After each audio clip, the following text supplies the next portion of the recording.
Hello, this is Magan Chen. Welcome to this video on 5 tips on how to help your child to improve her vocabulary. Okay, first of all, 2 important points. Okay, one is that I'm sharing this video because research has shown that many common practices that parents think are common sense in terms of helping your child to improve her vocabulary are actually not useful or have even been found to be counterproductive. Okay, so I think it's really important to share this with you. And number 2 is that you have to remember that for your child who might be having a language learning difficulty, in other words, has difficulty learning vocabulary, understanding what she reads, using words in her own essay writing, in her speech, and so forth.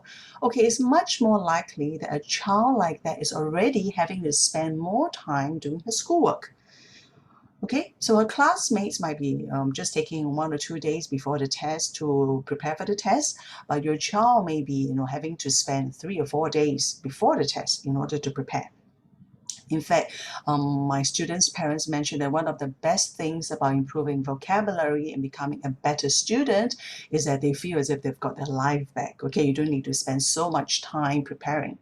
So what I'm saying is that you need to know how to teach your child effectively and learn what are the things not to do. Okay, so let's start with 5 of the most common mistakes to avoid. Okay, the first one is that please do not assume that if your child is learning words for a spelling list or a spelling test in school, that it means that it's helping her to improve her vocabulary. All right, it's not. Learning spelling and learning how to use the words in her own sentences are very different.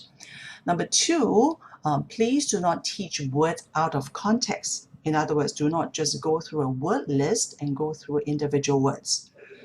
Okay, common mistake number 3, please do not do non-context related practices. Okay, by this I mean games or activities such as word puzzles, word search, word mazes, and so forth that do not give a context to the words. Okay, so by now you're probably getting an idea that, okay, context is really important.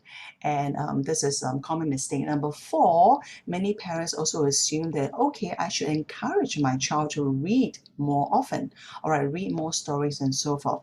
Okay, just be clear, I'm not saying that encouraging your child to read is wrong, okay? It's not. Learning is a really wonderful, important, lifelong learning habit that you should definitely encourage your child to do. Please just do not assume that helping your child to read more is going to help her to improve her vocabulary, okay? Because again, coming back to how she learns is probably very different from how we learn.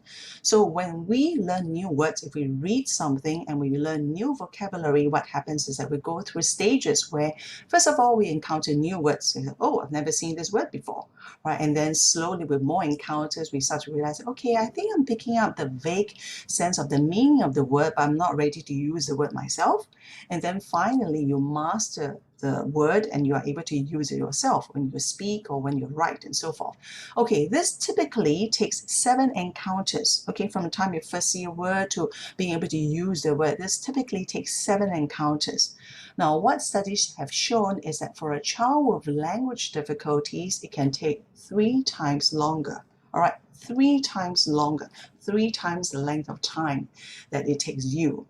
So just encouraging your child to read more is not necessarily going to improve her vocabulary.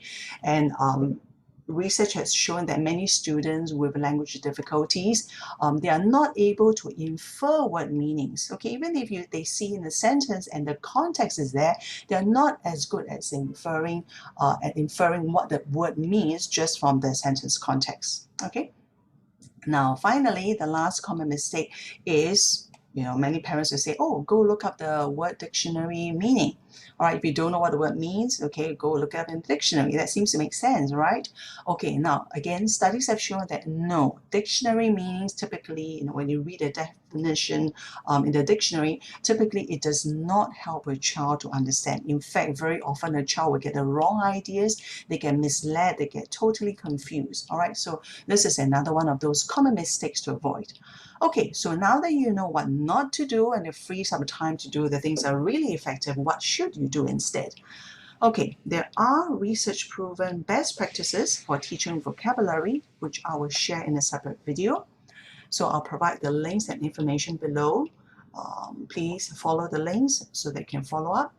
If you've gotten something out of this and you feel that at least you've got a better idea and you know what not to do, please feel free to like, share and comment.